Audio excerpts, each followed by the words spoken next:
ভগবান শ্রীকৃষ্ণচন্দ্র মাত্র 6 দিন বয়সে যে পুতনা রাক্ষসীকে বধ করবেন তার তথ্য আমরা গুরুচরণ আশ্রয় করে জানবো, আমরা শুনবো। আর এই মুহূর্তে চলে যাব আমরা অসুর রাজা কংসের রাজত্বে। কংস হচ্ছে মথুরার রাজা, আর সেই মথুরার রাজা কংস সারা রাজ্যে ঘোষণা করেছে যে আমার রাজ্যে কেউ ভগবানের কথা বলবে না, আমার রাজ্যে কেউ ভগবানের কথা শুনবে না, আমার রাজ্যে ভগবানের পুজো কেউ করবে না। যে পুজো করবে তার জিহ্বা কেটে ফেলবে, যে ভগবানের পুজো করবে তার হাত কেটে ফেলবে, যে বাড়িতে পুজো হবে গোটা বাড়িতে আগুন ধরিয়ে দেবে। তাই এখন কংসের আদেশে ঘরে ঘরে সবাই ভগবানের পুজো বন্ধ করে দিয়েছে, সবাই ভগবানের পুজো বন্ধ করে দিয়েছে। কেউ ভগবানের জন্য তুলসী চয়ন করে না, কেউ ভগবানের পুজোর মন্ত্র বলে না, কেউ ভগবানকে পুজো করে না। কি করবে? পুজো করলে হাত কেটে দেবে, মন্ত্র বললে জিহ্বা কেটে দেবে, ভগবানের নাম হলে ঘরে আগুন ধরিয়ে দেবে। সেই ভয়ে সবাই হরিনাম বন্ধ করে দিয়েছে। কিন্তু কংসের বাবা উগ্রসেন তিনি ভগবানের ভজন ছাড়া থাকতে পারেন না। উগ্রসেন প্রতিদিন দরজা জানলা বন্ধ করে ভগবানের সেবা অর্চনা করে, পূজা অর্চনা করে। একদিন সকাল সকাল উগ্রসেন স্নান করে আর দরজা জানলা বন্ধ করে ভগবানের পুজো করছেন। শ্রীকৃষ্ণ গোবিন্দ হরে মুরারে, হে নাথ নারায়ণ বাসুদেব।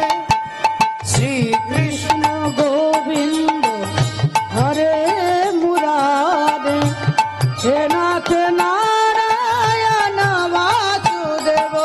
শ্রীকৃষ্ণ গোবিন্দ হরে মুরারে, হে নাথ নারায়ণ বাসুদেব।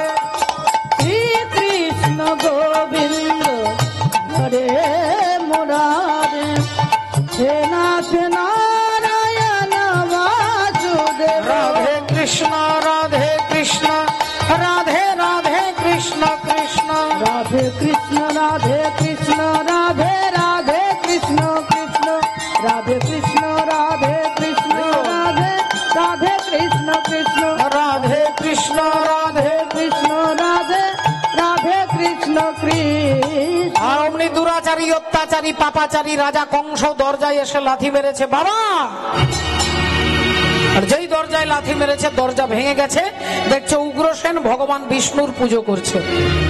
কংস বড় বড় চোখ করে চিৎকার করে বলে উঠলো, এই কে আছিস, কে আছিস? আমার বাবার ঘাড়ে ধরে টানতে টানতে নিয়ে গিয়ে কারাগারে বন্দি করে দে, যা। ঘাড়ে ধরে টানতে টানতে নিয়ে গিয়ে কারাগারে বন্দি করে দে।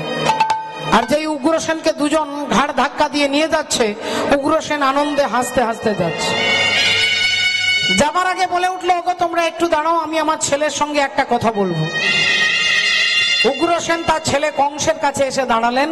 কংসকে জিজ্ঞাসা করছে, বাবা কংস, তুই আমাকে কোথায় পাঠাচ্ছিস বাবা, তুই আমাকে কোথায় পাঠাচ্ছিস? কংস রেগে গিয়ে বলছে, তোমাকে আমি কারাগারে পাঠাচ্ছি, তোমাকে আমি কারাগারে পাঠাচ্ছি। উগ্রসেন বললেন, ওটাই তো আমি জিজ্ঞাসা করছি, কারাগারে? তুই আমাকে কোথায় পাঠাচ্ছিস? কারাগারে। কারাগারে কারাগারে কারাগারে মানে কার কাছে, কার দায়িত্বে, কোনখানে? কংস আবার বলছে, আরে বাবা তোমাকে কারাগারে পাঠাচ্ছি। কংসের কারাগার বলতে সে জেলকে বোঝাচ্ছে। আর উগ্রসেন প্রশ্ন করছে, কারাগারে? কংস রেগে গিয়ে বলছে, আরে বাবা তোমাকে জেলে পাঠাচ্ছি, জেলে। উগ্রসেন বললেন, বাবা তোর কল্যাণ হোক, রাধে রাধে, তোর কল্যাণ হোক বাবা। তুই আমাকে এত বড় জেল থেকে বাইরে বার করে আজকে তুই আমাকে মুক্ত করে দিয়েছিস। কংস বললেন, তোমাকে আমি আজকেই কারাগারে বন্দি করব, আর তুমি বলছো আমি তোমাকে মুক্ত করে দিয়েছি? বললেন, হ্যাঁ, তুমি আমাকে সংসার কারাগার থেকে বাইরে বার করে আজকে লোহার কারাগারে পাঠাচ্ছিস, যে কারাগারে কোনো ব্যথা নেই, যে কারাগারে কোনো দায়িত্ব নেই, যে কারাগারে কোনো টেনশন নেই। সেই লোহার কারাগারে বসে অন্তত আমি এইটুকু সুখ পাবো যে আমি চোখ বন্ধ করে মনের আনন্দে ভগবানের ভজনটা করতে পারবো। হরি হরি বল। গীতাতে ভগবান শ্রীকৃষ্ণ বলছেন, ইয়ম ইয়ম বাপি শরণ ভাবম তজে তন্তে কলেবরম। এই দেহটা ত্যাগ করার সময় আপনি যদি হরি বলেন হরির কাছে যেতে পারবেন, কালী বললে কালীর কাছে যেতে পারবেন, শিব বললে শিবের কাছে যেতে পারবেন। আমার বানানো কথা নয়, আমার বানানো কথা নয়। আপনারা সকলে গীতাটা খুলে দেখুন, গীতাতে ভগবান বলছেন, ভগবান বলছেন 12 অধ্যায়, যেখানে বলছেন যে মৃত্যুর সময় হে অর্জুন যে আমার নাম বলবে সে আমার কাছে আসবে। তো প্রশ্ন হলো যে মৃত্যুর সময় ভগবানের নামটা আমাদের এত সহজে বেরোয় না বাবা। আমরা বাবা গো মা গো বলে চিৎকার করতে পারি, আমরা ছেলে মেয়েদের নাম বলে চিৎকার করে রাখতে পারি, কিন্তু ভগবানের নামটা এত সহজে বেরোয় না। বলে ভগবানের নামটা তখনই বেরোবো যদি আগে থেকে প্র্যাকটিস থাকে।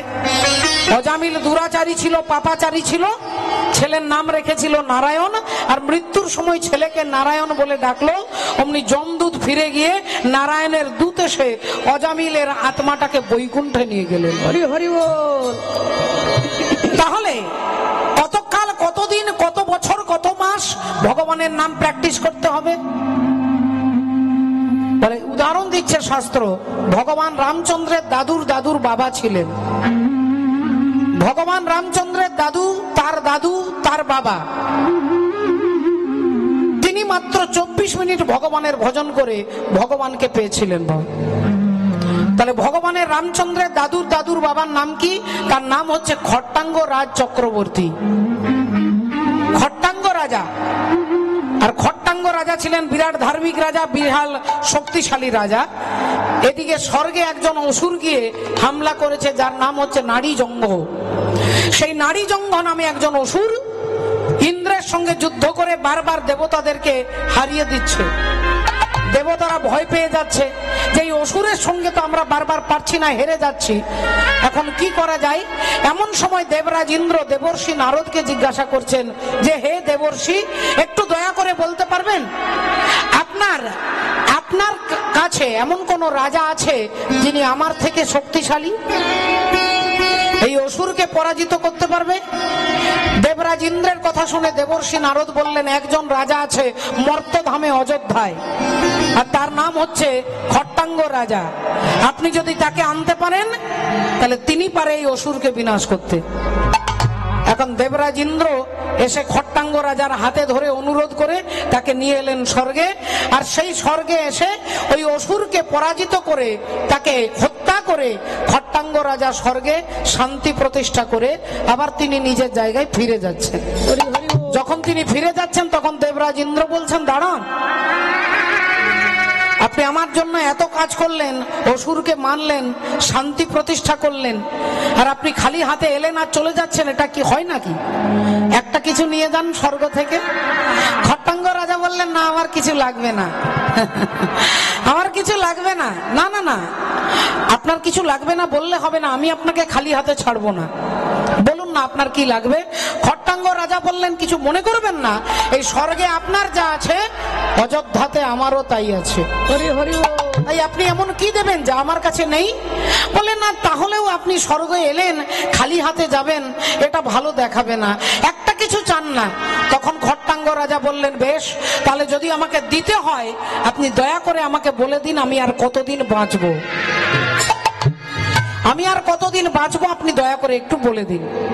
ইন্দ্র বললেন বাবা, এটা তো আমার ডিপার্টমেন্ট নয়, এটা তো যমরাজার ডিপার্টমেন্ট, আমি স্বর্গের রাজা। ঠিক আছে, আপনি জানতে চাইছেন আপনি আর কতদিন বাঁচবেন, আপনি একটু দাঁড়ান, আপনার ব্যবস্থা করে দিচ্ছি। অমনি একজন কর্মচারীকে ডেকে বললেন যাও চিত্রগুপ্তের কাছে গিয়ে দেখো যে এনার আর কতদিন পরমায়ু আছে। এখন দেব কর্মচারী গিয়ে যমরাজার কাছে দাঁড়িয়েছে, দেখুন তো খট্টাঙ্গ রাজা আর কতদিন বাঁচবে। চিত্রগুপ্ত খাতা উল্টে দেখলেন মাত্র 24 মিনিট তার পরমায়ু আছে। যখনই যে স্বর্গ থেকে মর্তধামে নিজের বাড়ি যাবে 24 মিনিট পরে তার মৃত্যু হবে। এখন ইন্দ্রকে এসে বলে দিয়েছে, ইন্দ্র আর বলতে পারছে না যে আমার এত বড় উপকার করলো তাকে কি করে বলবো 24 মিনিট বাঁচবে। তা খট্টাঙ্গ রাজা বলছে দয়া করে বলুন কি ব্যাপার, কি হয়েছে। না আপনার মনে কষ্ট হবে। না না, আমার কোনো কষ্ট হবে না। না না, আপনি মাথা ঘুরিয়ে উল্টে পড়ে যেতেও পারেন। খট্টাঙ্গ রাজা বললেন আমার কিচ্ছু হবে না, আপনি দয়া করে বলুন আমি আর কতদিন বাঁচবো। বলে আপনি এই স্বর্গ থেকে যখনই নিজের বাড়ি যাবেন 24 মিনিট পরে আপনার মৃত্যু হবে। আর যেই হরি বলেছে 24 মিনিট পরে মৃত্যু হবে, অমনি খট্টাঙ্গ রাজা লাফিয়ে উঠেছে, বলি আনন্দ ইয়ার ধরে না রে, আনন্দ আর ধরে না রে, আনন্দ আর ধরে না রে, আনন্দ ইয়ার ধরে না রে, আনন্দ আর ধরে না রে, আনন্দ আর ধরে না রে, আজ মৃত্যুর কথা শুনে, আনন্দ আর ধরে না রে, মৃত্যুর কথা শুনে আনন্দ আর ধরে না রে, মৃত্যুর কথা শুনে হরি হরি হরি বলে, মৃত্যুর কথা শুনে হরি হরি হরি বলে, মৃত্যুর কথা শুনে আনন্দ আর ধরে না রে। আনন্দে রাজা খট্টাঙ্গ চক্রবর্তী আনন্দে লাফিয়ে উঠলেন, নেচে উঠলেন। দেবরাজ ইন্দ্র ভাবলো মনে হয় প্রেসার বেড়ে গেছে, মনে হয় বিপি বেড়ে গেছে আর কি, লাফাচ্ছে। ব্যাপারটা কি? তা কি ব্যাপার আপনি এত লাফাচ্ছেন, এত আনন্দ করছেন? আপনি 24 মিনিট পরে মারা যাবেন বলেছি, 24 বছর পরে বলিনি। খট্টাঙ্গ রাজা বললেন আমার খুব আনন্দ হচ্ছে। কেন? না, আমার আনন্দ হচ্ছে যে আমি 24 মিনিট পরে মারা যাব। ইন্দ্র বললেন আপনি কি এই 24 মিনিট কি করবেন? বাড়ি গিয়ে স্ত্রীর সঙ্গে আলাপ আলোচনা করবেন, না ছেলেকে আদর করে কোলে নিয়ে থাকবেন, না নাতি নাতনিকে আদর করে চুমু খাবেন, না বন্ধু বান্ধবদের সঙ্গে আড্ডা মারবেন? কি করবেন আপনি এই 24 মিনিট কি করে কাটাবেন? খট্টাঙ্গ রাজা বলছে আমি বাড়ি যাব, আর বাড়ি গিয়ে আমি স্ত্রীর সঙ্গে নয়, পুত্রের সঙ্গে নয়, আত্মীয় পরিজন নাতি নাতনির সঙ্গে নয়, আমি বাড়ি গিয়ে সোজা ঠাকুর ঘরে গিয়ে দরজা জানালা বন্ধ করে একটা আসন পেতে যতক্ষণ আমার মৃত্যু না হবে আমি ততক্ষণ হরি হরি হরি বলবো। আমি হরি হরি হরি বলবো, হরি বলে হরির চরণ পাবো। আমি হরি হরি হরি বলবো, হরি বল হরির চরণ পাবো, হরি হরি হরি বলবো, রাধে। হরি বল হরির চরণ পাবো। আমি হরি হরি বল কাঁদবো, হরি বল হরির চরণ পাবো, হরি হরি বল কাঁদবো, হরি বল হরির চরণ পাবো। আমি হরি হরি। হরি বলবো, যতদিন আমার মৃত্যু না হচ্ছে, যতক্ষণ না হবে ততক্ষণ আমি হরি বলবো। আর হরি বলতে বলতে যদি মরতে পারি তাহলে অন্তিম কালে হরিকে পেয়ে যাব। এই কথা কে বলছেন? না ভগবান রামচন্দ্রের দাদুর দাদুর বাবা। আপনারা বলবেন যে দাদুর দাদুর বাবা কি করে হবে? তুমি বললেই কি আমি মেনে নেব? তাহলে বাবা ঠাকুর ভগবান রামচন্দ্র যে বংশে জন্মগ্রহণ করেছেন সেই বংশের নাম হচ্ছে সূর্য বংশ, আর ভগবান কৃষ্ণ এসেছেন চন্দ্র বংশে, আর রাম এসেছেন সূর্য বংশে। সূর্য বংশের প্রথম পুরুষ হচ্ছে পরমাত্মা ভগবান শ্রী বিষ্ণু।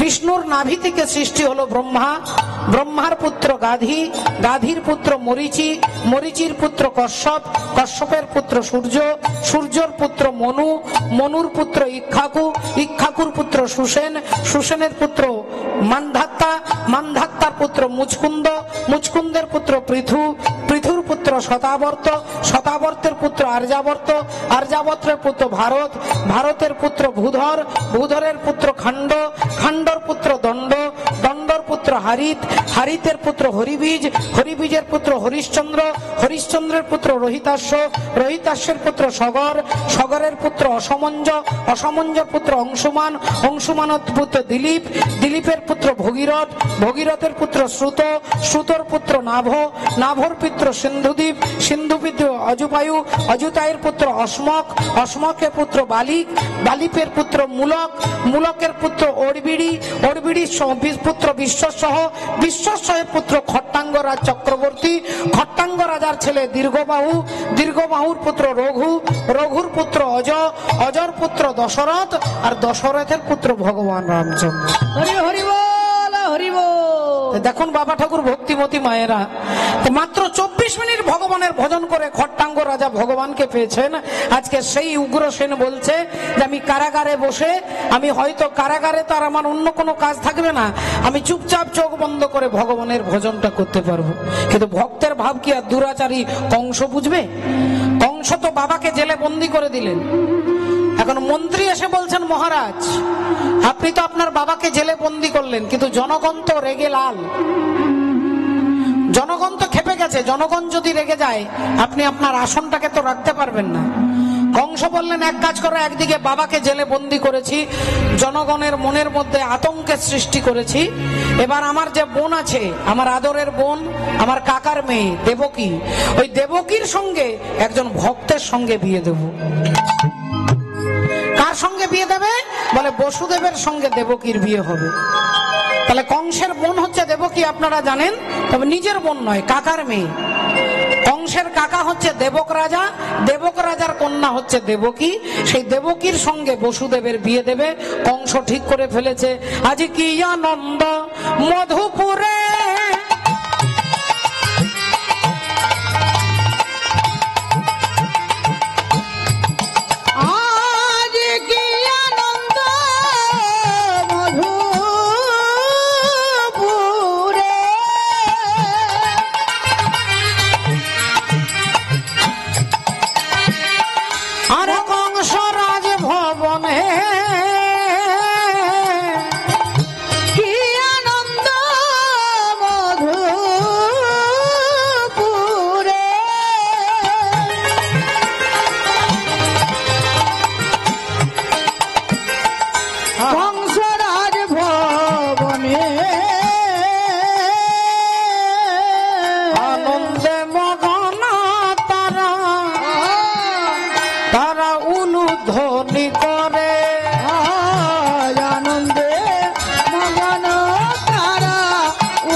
বসুদেব দেবকীর বিয়ে হয়ে গেল।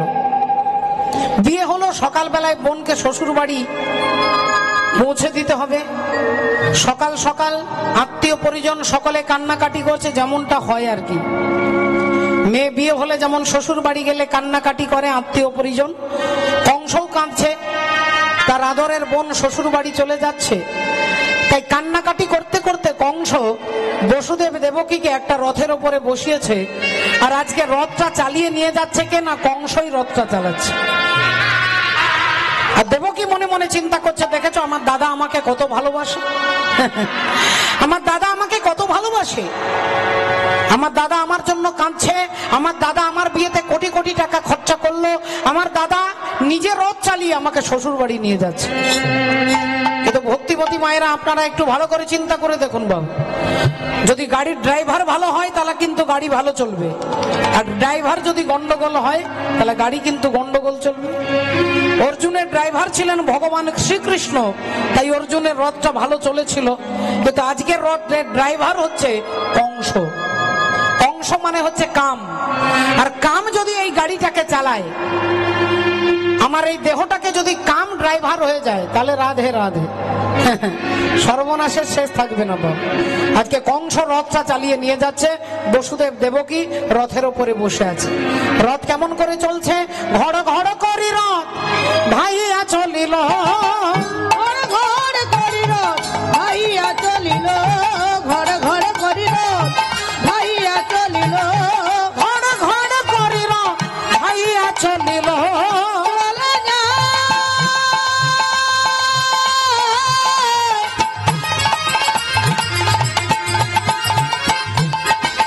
দেবকীকে বাঁচিয়ে।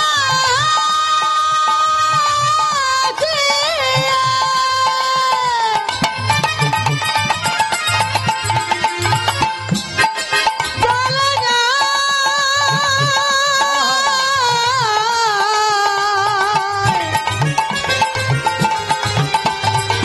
চলে যায়,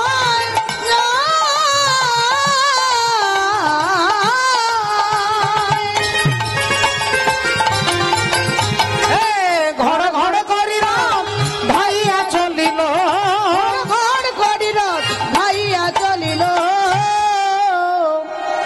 ঘড় ঘড় ঘড় ঘড় করে রথ যাচ্ছে। হঠাৎ পেছন থেকে কে যেন বলে উঠলো, কংস! কংস! কে?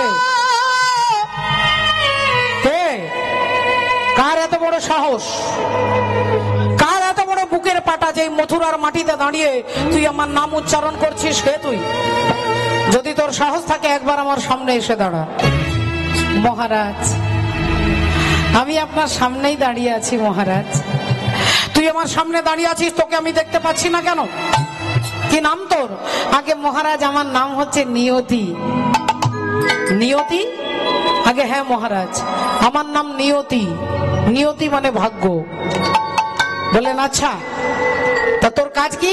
আগে মহারাজ আমার কাজ হচ্ছে পিঁপড়ে থেকে হাতি পর্যন্ত আর পাবলিক থেকে রাষ্ট্রপতি পর্যন্ত সকলের ভাগ্যের বিচার করা, সবার ভাগ্যের বিচার করা আমার কাজ। বললেন তাহলে এখানে দাঁড়িয়ে আছিস কেন? নিজের কাজে যা। নিয়তি বললেন মহারাজ আজকে ডিউটিটা আপনার কাছেই পড়েছে আর কি, আজকের ডিউটি আপনার কাছে পড়েছে, আজ আপনার ভাগ্যের বিচার করতে এসেছি।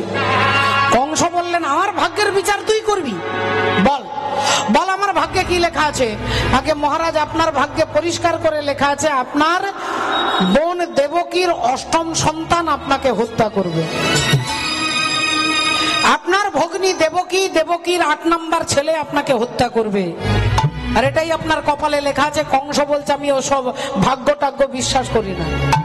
বলে মহারাজ এখন রক্ত গরম আছে, পকেট গরম আছে, তাই ভাগ্য আপনার বিশ্বাস হচ্ছে না।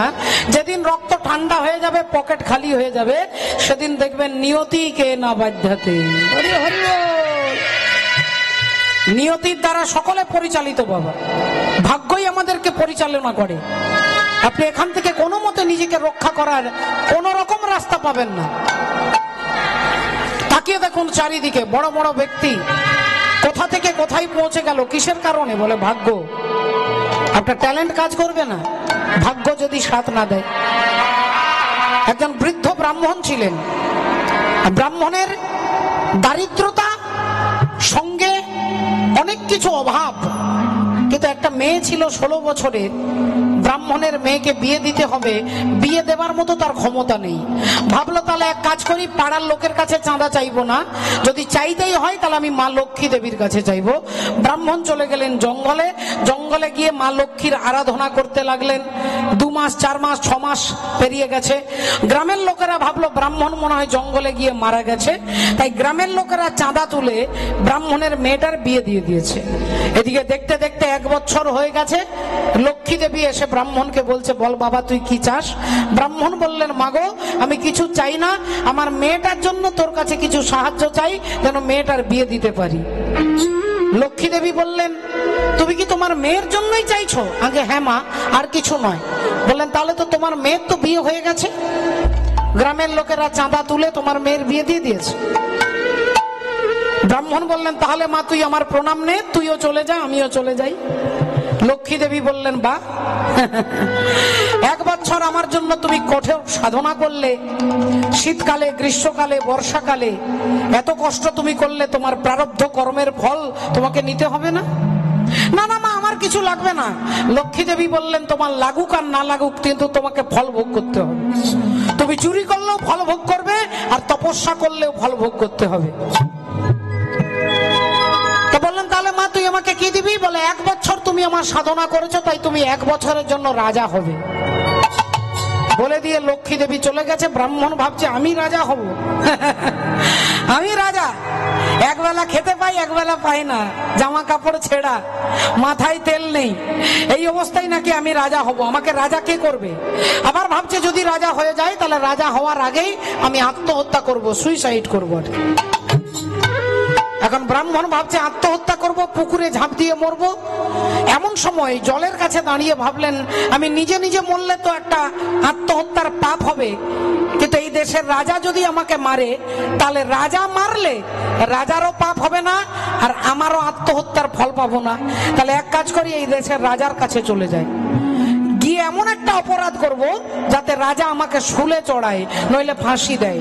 এই ভেবে রাজার কাছে দেখা করতে এসেছে। রাজা বসে আছে সিংহাসনে, ব্রাহ্মণকে জিজ্ঞাসা করছে বলুন আপনার কি দরকার? ব্রাহ্মণ অমনি সঙ্গে সঙ্গে পায়ের জুতোটা খুলে আর রাজার দিকে ছুঁড়ে দিয়েছে। আর জুতোটা খুলে রাজাকে ছুঁড়ে দিয়েছে। চিন্তা করে দেখুন রাজার কত রাগ হবে। রাজা তাকে কি করবে? যাকে রাজাকে যদি কেউ জুতো মারতে যায়, এখন জুতোটা যেই ছুঁড়ে দিয়েছে, রাজা তো মাথাটা নিচু করেছে, জুতোটা লেগেছে একবার যে সোনার ছাতাটা আছে, ছাতাটার যে ডান্ডাটা, এই ডান্ডাটাতে গিয়ে জুতোটা লেগেছে। আর ওখানে একটা কালো সাপ জড়িয়েছিল, সাপটার গায়ে লাগতেই সাপটা পড়ে মারা গেছে। রাজপণ্ডিত বললেন মহারাজ আজকে আপনার কাল সর্প যোগ ছিল, আজ আপনার মৃত্যু যোগ ছিল, ব্রাহ্মণ আপনাকে বাঁচিয়েছে। রাজা সঙ্গে সঙ্গে নেমে গিয়ে ব্রাহ্মণের হাতে ধরে বলছে তুমি যখন আমাকে বাঁচিয়েছো তোমাকে আমি পুরস্কার দিচ্ছি, আমার এই রাজ্যের 1 বছরের জন্য আমি তোমাকে রাজা করে দিলাম। হরি হরি বল। ব্রাহ্মণ মাথায় হাত, সর্বনাশ, আমি রাজাকে জুতো মারলাম যাতে রাজা আমাকে শুলবিদ্ধ করে, রাজা আমাকে সিংহাসনে বসিয়ে দিলে জোর করে, জোর করে ভালো মন্দ খেতে দেয়, জোর করে ভালো পোশাক পরায়, রাজার সঙ্গে খুব বন্ধুত্ব হয়ে গেল। একদিন রাজা আর ব্রাহ্মণ জঙ্গলে গেছে মৃগয়া করতে, রাত্রি হয়ে গেছে, তিরপল খাটিয়ে একটা তাম্বু তৈরি করে দুজনে শুয়ে আছে। ব্রাহ্মণের পিপাসা পেয়েছে, ব্রাহ্মণ উঠে যাচ্ছে জল খেতে, দেখছে একটা জঙ্গল থেকে সাপ এসছে রাজাকে দংশন করবে বলে। সাপটা যেই রাজার বিছানায় উঠে যাচ্ছে, অমনি ব্রাহ্মণ রাজার তলোয়ারটা নিয়ে সাপটাকে মারতে যাবে, সাপটা বেরিয়ে চলে গেছে। আর অমনি রাজার ঘুম ভেঙে গিয়ে দেখছে ব্রাহ্মণ তলোয়ার নিয়ে দাঁড়িয়ে আছে। রাজা বললেন আচ্ছা এই রাতের অন্ধকারে তুই আমাকে খুন করতে চাইছিস না? আমাকে খুন করে তুই সারা জীবনের জন্য রাজা হবি বলে তুই আমাকে মারতে চাইছিস? সঙ্গে সঙ্গে ব্রাহ্মণ বলছে রাজা মশাই আপনি বিশ্বাস করুন, একটা সাপ ছিল আপনাকে আসছিল দংশন করতে, আমি তাকে মারবো ভেবেছি, সে তার আগে বেরিয়ে চলে গেছে। রাজা বলছে মিথ্যে, ভুল ভুল, তুই মিথ্যে কথা বলছিস, তুই আমাকে খুন করতে চেয়েছিস। একদিন তুই আমাকে বাঁচিয়েছিলিস, আজকে তুই আমাকে মারতে চাইছিস, তাই তোকে আমি ছেড়ে দিলাম, কিন্তু আজ থেকে তোর আর আমার সম্পর্ক এখানেই শেষ। গলা ধাক্কা দিয়ে ব্রাহ্মণকে বাইরে বার করে দিল। রাজা আকাশের দিকে তাকিয়ে ব্রাহ্মণ তাকিয়ে বলছে যে হায় রে নিয়তি কে না বাধ্যাতে। নিয়তি, যেদিন আমি সত্যি রাজাকে মারতে গিয়েছিলাম সেদিন রাজা আমাকে সিংহাসনে বসিয়ে দিল, আর আজকে সত্যি রাজাকে বাঁচাতে গেলাম, রাজা আমাকে গলা ধাক্কা দিয়ে বার করে দিল। তাহলে আপনার জীবনে সুখ, আপনার জীবনে দুঃখ, এর জন্য দায়ী কেউ নয়। শাশুড়ির দুঃখের কারণ বৌমা নয়, আর বৌমার দুঃখের কারণ শাশুড়ি নয়, আপনার পাড়া প্রতিবেশী নয়। আপনার দুঃখের কারণ হচ্ছে আপনার সময় আর আপনার ভাগ্য। রাত্রি 12টার সময় পৌষ মাসে রাত্রি 12টায় যদি কেউ ফ্যানটা চালিয়ে দেয়, আপনি বলবেন ওরে ওরে বিষ লাগছে, ওরে বন্ধ কর বন্ধ কর, মরে যাব বন্ধ কর। আর ওই ফ্যানটাই যখন জ্যৈষ্ঠ মাসে রাত্রি 12টার সময় চলে, আপনি বলেন কি আরাম কি আরাম কি শান্তি। তাহলে ফ্যানটা তো চেঞ্জ হয়ে যাচ্ছে না, ফ্যানের সুইচটাও চেঞ্জ হচ্ছে না, ঘরটাও চেঞ্জ হচ্ছে না। চেঞ্জটা কি হচ্ছে না, সময়ের পরিবর্তন হচ্ছে। তখন ছিল পৌষ মাস, এখন হচ্ছে জ্যৈষ্ঠ মাস। তাই কোনোটা আপনার ভালো লাগছে সেটা সময়ের পরিবর্তন। আজকে আপনার সঙ্গে কেউ ভালো ব্যবহার করছে, সময় আপনাকে ফেভার করছে। যেদিন সময় আপনার খারাপ হবে, যার সঙ্গে এত বন্ধুত্ব তার সঙ্গেও বিচ্ছেদ হয়ে যাবে। হরি হরি বল। আমি সখাত সলিলে ডুবে মরি শ্যামা, দোষ কারো নয় গো